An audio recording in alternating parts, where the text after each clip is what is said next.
attacking. They were sitting back, trying to catch them on the counter. It's Yansu Mobon is there, you bay one defender, after another defender bar, only more offensive. And even Davis free, no, they are Brantia, you fed Emerson Royal free, Eba inside. And again, we Richarlison, and they are Brantia friend Brennan Johnson, and so 8 minutes by. We have such changes in Andy 56 minutes, and James Madison, Enya Bobia, why say all cross it. And a Crystal Palace for air captain, everybody twatting them. Or share go anywhere, you bet 3 minutes later. The same James Madison and a starting attack, as a creative space, and my branch of friend Airson, and so the body twatting them. Andy, a starting season way. One a DDS say, branch of friend Hurricane, qua. Na coach be a beja DDA, Aboson as force 9. Amana Juma. Gary never saw Jerry say Spurs team or must shock you will be including will be one Casacra will be shocked. Spurs Nankasa will be shocked.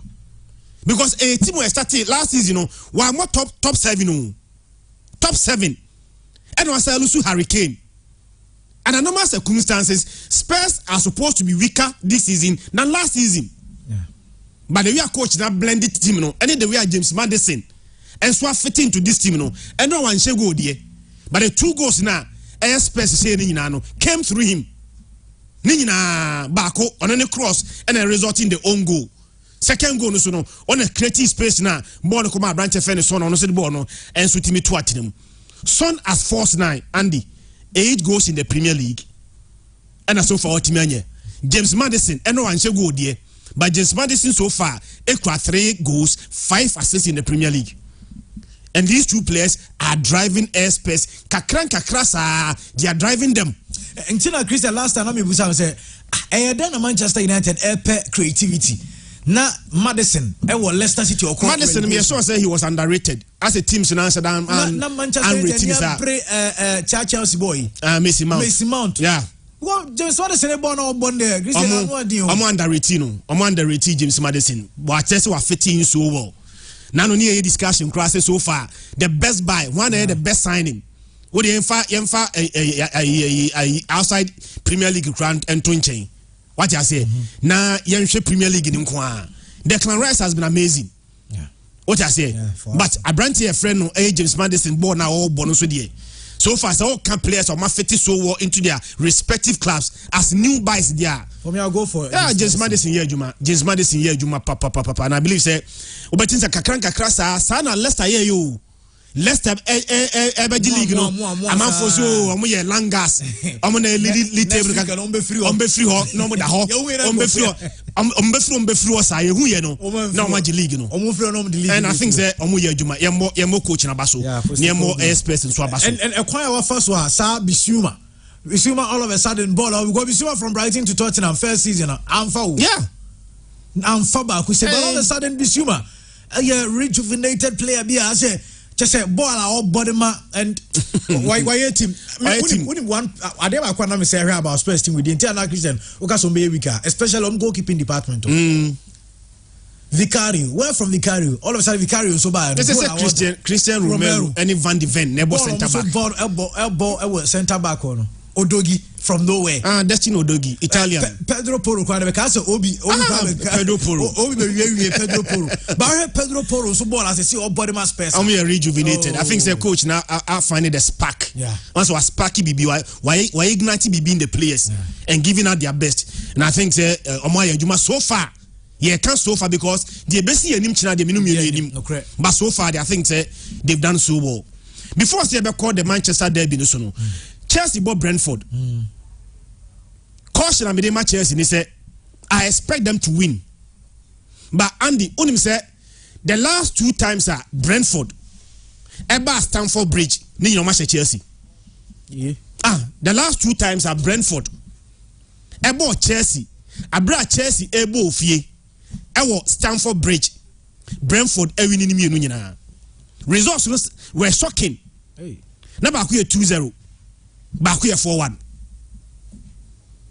And there is no team in the Premier League era. World Boy Tia Chelsea or winning 3 consecutive matches at Chelsea or Stamford Bridge. And Chelsea should be very careful. The entire Mesa can say Chelsea is very careful. They say Brentford eba Stamford Bridge omo hoden ena Chelsea nso ebo ofia omo honyadin.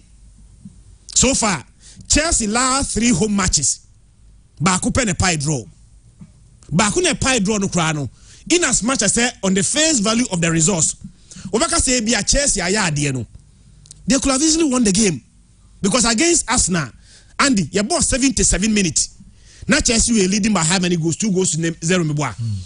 By your boss 77 minutes now we lead Arsenal by 2-0 near we game no na game na pie 2-2 obey disappointed before say omo drop points against Arsenal no na omo lose 1-0 to Aston Villa na Chelsea lose 1-0 ofie to Nottingham Forest. Season way Chelsea about 5 matches at Stamford Bridge. In those 5 matches omo willing back against Luton Town and at Chelsea almost 3-0 almost Luton Town 3-0 no, and the unim say Chelsea only win in their last 12 league home matches. Chelsea both league matches now obo fear the last 12 matches no Chelsea winning back and that is the 3-0 win against Luton Town. It is home from Nisa Enshara nye now obo etie team or Stamford Bridge or fair very well. Now Chelsea are a bit cautious. But what our code in America, regardless of Chelsea's problem, Andy, I think that you see progress and yeah. Because the last 3 games, you know, for the first time in this calendar year, you started from January up to now, I can say, for the first time, Chelsea about 3 games at Twaswa. In those 3 matches, you know, Chelsea actually 2 or more goals. For the first time this calendar year, say Chelsea about 3 matches at Twaso. Now, 3 matches, you know, Ebia Chelsea and Chekrano, or say 2 or more goals. Okay, our last 3 matches. Our last 3 matches was our last game was 2-2 against Arsenal. Chelsea say 2 goals meboa. Before some money Arsenal able 2-2 no. Now Chelsea acquire Burnley 4-1. Chelsea say 4 now away. Before that Chelsea say Fulham and so 2-0. So the last 3 league games, you know, Chelsea and Shekra and Andy almost 2 or more. The money much more improvement in the say. On him say your ball the first 5 games we know. The first 6 games. Not Chelsea how many points? Not Chelsea 5 points. Yes, starting season now. Your ball 6 games. First 6 games into the season. Not Chelsea points are 1 yano. Andy now 5 pay. But the last 3 matches, 9 points are available. No. Chelsea are for 7. For a team who 5 points in the first 5 matches, 6 matches. Now when you 7 points in the last 3 matches there, at least you see sir improvement in bank account. The man Jamba says in say near side the who Chelsea say a team won't finish go. Okay. Yeah. Was a mechanic say 5-5. 5 matches, 5 goals, 5 scored against. Not Chelsea 5 points. So 5-5-5-5. But Chelsea are no one finish goals no. The almost improving is that on him said the previous 9 games are Chelsea boy no. Chelsea actually 8 goals. The last 3 matches Chelsea actually 8 goals. So in terms of goals, in terms of points accumulation, you see say Chelsea improving kakra, and I think say they should try and build upon that going forward. The entire Chelsea team in Slepone say we have fixtures na bana and the home because Chelsea about Brentford we are the next game next weekend or the league leaders Spurs nebo or both Spurs we are or both defending champions Man City or both Man City we are and the about Newcastle right from Newcastle the number of Brighton.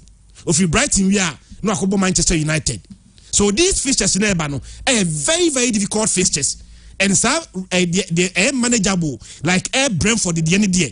Obo fie there. Chelsea team lose 3 matches in Twaso. Abro Obo fie against Brentford. They will need to reverse the trend. No more say Brentford. Okay. Brentford last game almost winning by 3-0. That was against Burnley. Burnley crowing a red card and almost 3-0. So far Andy almost winning only 2 games per. And against Chelsea both here there. Me sure say Chelsea beat me far at the maximum points. There's sad discussion there cause to say only so far Brent friend Kopama players bia won't even drop you mo. Because Kopama boy now obono Chelsea for say say Manchester City for FA Kevin De Bruyne from one so almost kofa Kopama enzo from Man City honum acquire the same buy what I say Kopama buy Chelsea no 4 games 2 goals 2 assists and I think say creativity whatever Chelsea team no untimi drop a branch friend no Kopama.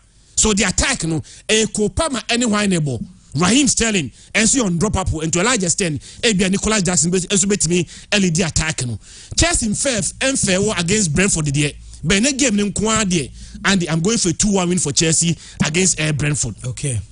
Arsenal boss Sheffield. So far teams mienu a yenhye omo in the league no Arsenal and Spurs.